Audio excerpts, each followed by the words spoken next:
Hi, everybody. Thanks for joining us again on Winsight Live.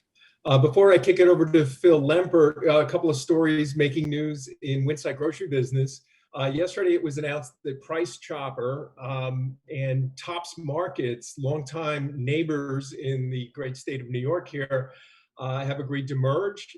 This will put together about 300 stores stretching from Buffalo all the way to the capital region around Albany, additional stores in Vermont, Connecticut, Massachusetts, a little bit in Western Pennsylvania. This deal is pretty interesting from a number of standpoints. It provides a little bit of a solution for both Price Chopper and Tops, which have each been kind of looking for kind of additional scale and competitive power as they're going up against some of the larger scaled uh, competitors in the region. Ahold Delhaize, Walmart, Aldi, Wegmans among them. So we got out the headline yesterday. I'm at work now on a little bit of a follow-up that kind of talks a bit more about sort of the geographic makeup of those stores. Basically, they are coming together in the great city of Syracuse, and a little bit about the sort of origins of the deal from top standpoint. So look for that soon. Also, Phil, late last week, I guess Friday evening, Kroger, which as we discussed, had been so beaten up by the coverage of their decision to close some stores where they had been mandated to add a $4 an hour wage in Long Beach, California, announced a separate hero pay bonus. Only this one is connected to workers getting their vaccines. At least part of that, they're going to be giving $100 to all workers who get a vaccine. A separate hero pay will consist of a $100 store credit and 1,000 fuel points for all its workers. We've been looking at this as it kind of came out. You got to wonder about what kind of message the Kroger sent to other municipalities that might be thinking about mandating pay, and also started answering the critics who have been on them ever since they sunset their first rounds of hero pay early last year, Phil. So, John, I want to build on that last piece about Kroger with COVID. Got a release, I think it was this morning or maybe yesterday, from Giant that the vaccine administrations, which began January 25th for residents in phase 1A, B, and C, resulted in zero waste as all doses distributed to Giant's 22 Maryland stores were administered within a 1 week period. So again, it really shows that supermarkets should be should be the ones doing these vaccines, because we've got a very efficient model versus some of these other places where, here in LA, people are sitting outside Dodger Stadium in their cars for 5 hours to get vaccinated. And also we're hearing more stories about the vaccines that are getting wasted, stories about how docs are going out, just in parking lots and just on the side of the road, giving them to anybody who wants them, because they don't want to have to throw them out. Also, a new survey from Toluna found that almost half, 40% of people will keep their cupboards stocked post-pandemic, and 1/3 plan to spend more time choosing household and cleaning products. For those cooking at home, 46% plan to cook healthier. That's good news. 42% plan to make new dishes, and 40% plan to eat whatever they have at home, while 35% plan to stay in budget and save on ingredients. And I really want everybody to comment on this story.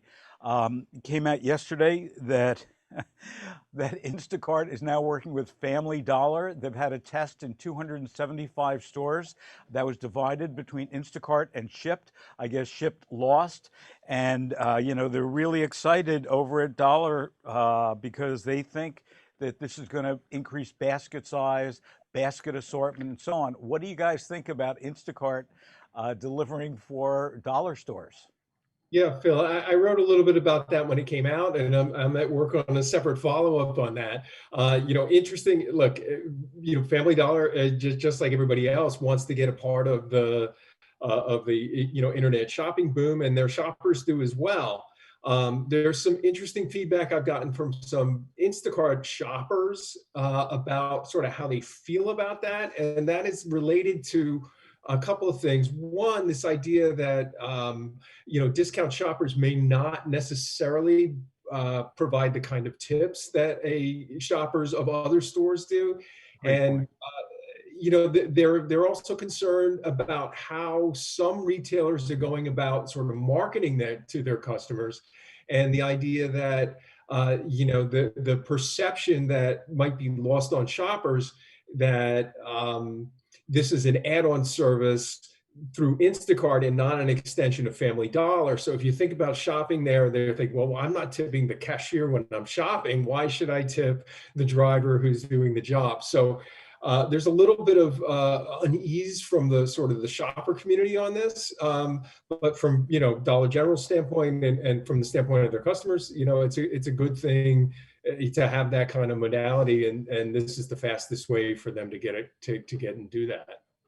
So I guess my question is, if it's on Instacart, because there's a lot of people that I know who won't go to dollar stores, any of them, and I'm using that as a category because of the stigma attached to it.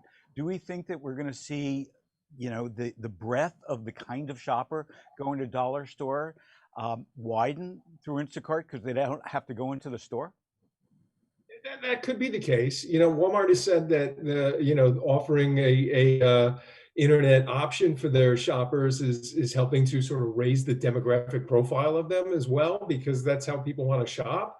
So I guess that's possible. You're shopping on I think it's, forgive me, because I don't use Instacart enough myself to understand the intricacies of using the marketplace, but I believe it has to be a separate shopping trip for each retailer on the Correct. market.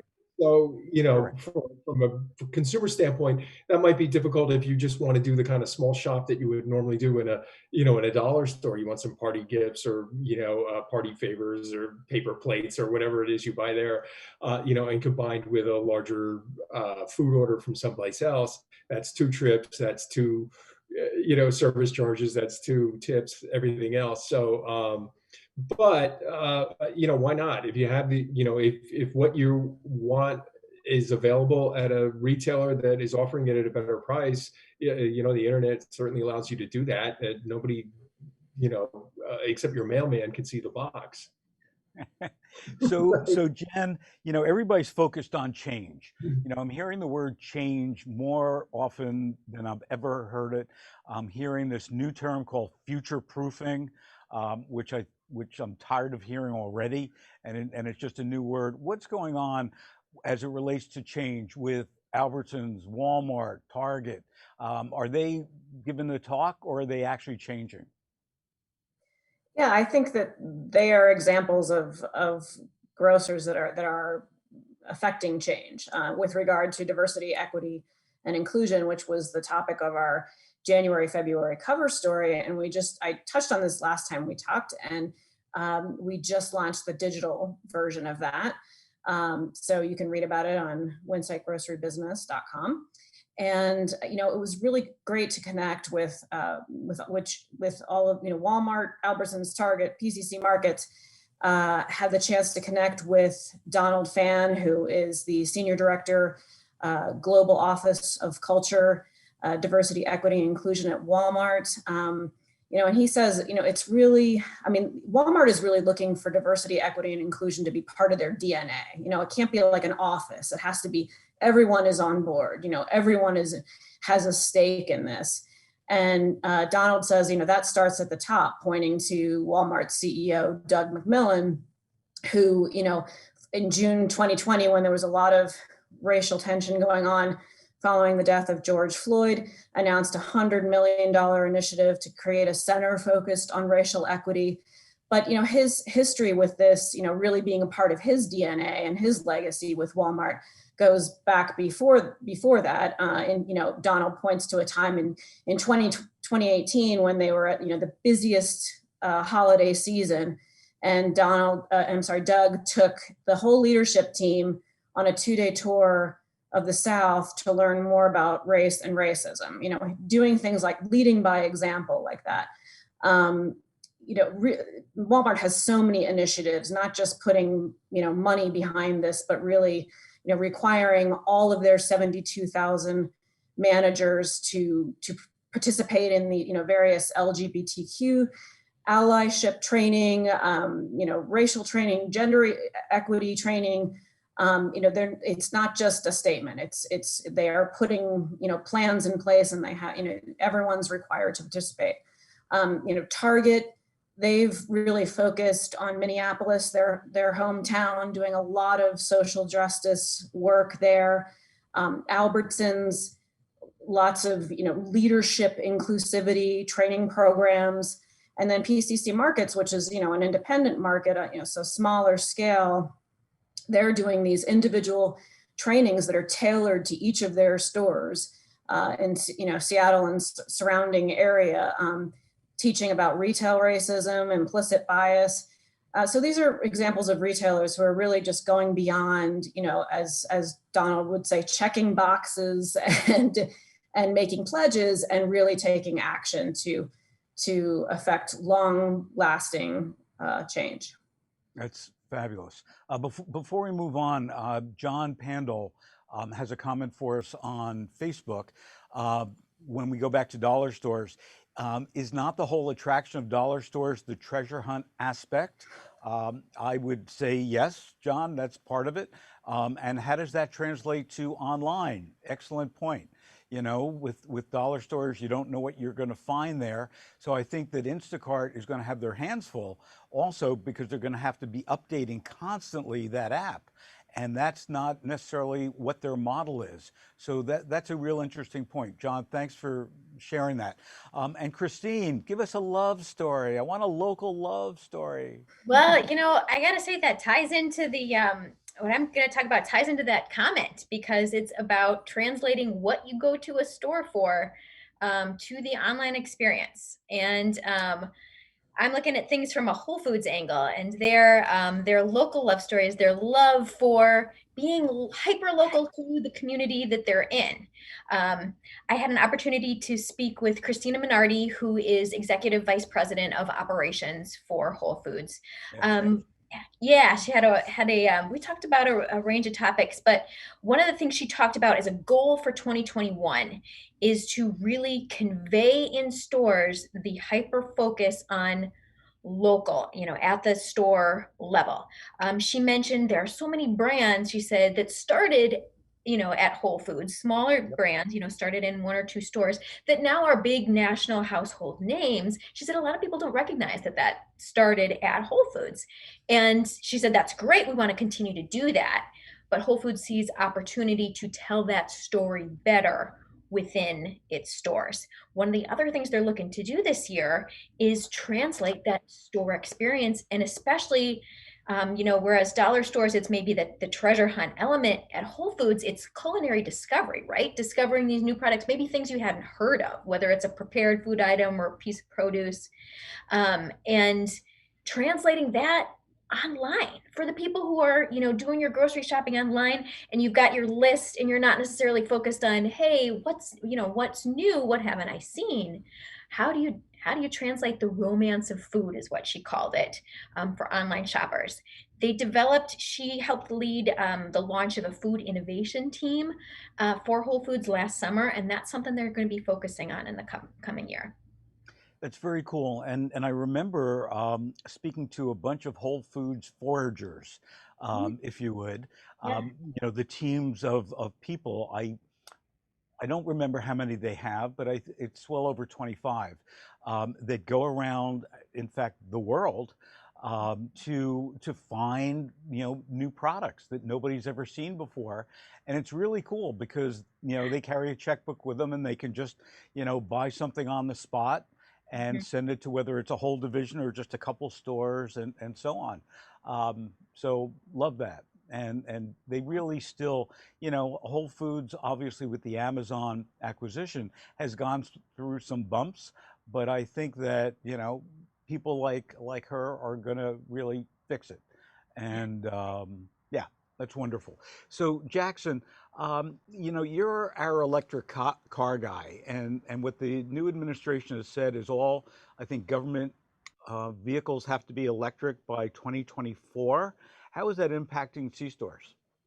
Yeah, so Circle K has essentially come out and said that they're game. They're ready for it. They are going to start releasing some EV chargers in all of their North American markets. They're going to start in Quebec and in California, and just go from there. And interestingly, some of these EV chargers are actually going to be Circle K branded, and others are going to be partnering with other companies to get it set up. And you know, this is 7-Eleven had a similar announcement that we talked about a few months back. So it really seems like the entire industry, you know, not necessarily starting from the U.S., but from these internationally owned companies, is really pushing. You know, you probably saw the tongue-in-cheek commercial from GM with Will Ferrell and you know, railing against Norway because what red-blooded American doesn't like a little good-hearted competition. And Circle K actually had an answer ad with one of the actresses from the Netflix show Norseman. I won't try to pronounce her name because it would just sound terrible. But it's a very funny commercial, and it's essentially just Circle K committing to getting more EV chargers from Norway to the U.S. So one question, and I don't know if you know the answer, but I was just reading yesterday that one of Tesla's big advantages is the Tesla chargers, that they're supposed to be the best chargers that are out there. I never even knew there was a difference with the kind of chargers. They are, yes. Right now, yeah, yes. Generally, the Tesla chargers are the best chargers. Of course, they've got the you know, proprietary Apple issue where they only work on Tesla cars, and Right. now that said, the technology is always shifting, and Yeah. it's not going to be too long before somebody else comes out with a charger of similar capacity. But yes, Tesla does have a bit of a head start on that front. So Pat, you know, my first job, and I don't know if you know this or not, but my first job was at the McDonald's in Belleville, New Jersey. And I forgot how little I got paid. I probably put it out of my mind. But you know, the best job that you had in McDonald's, besides being a manager, but as just a clerk type of person, was making the Big Macs. So those days, Big Macs did not come in a clamshell or anything like that. It was paper. You had to put the paper band around it, and then you had to fold it up neat. And then the manager would come over and yell at you because it didn't look neat enough. Um, so when I think about the Big Mac, you have a new story in restaurant business that really is exposing stories that we all thought was true about products like the Big Mac. Tell us about that. Well, a lot of these products were developed by franchisees, so it's kind of like what Whole Foods did by finding local products. Some of the big restaurant chains did by tapping their local franchisee network. And so the Big Mac was one example of that. One day, one of the operators put together two burgers on bun and added the other ingredients that are Sesame in. seed bun. Yeah. Sesame seed bun. And the Big Mac was born. And in those days, my colleague Jonathan Mays wrote about this.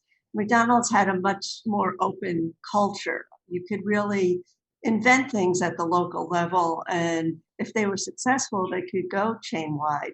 It was the same with the Egg McMuffin. That was another franchisee invented So item. Pat, how do the economics work?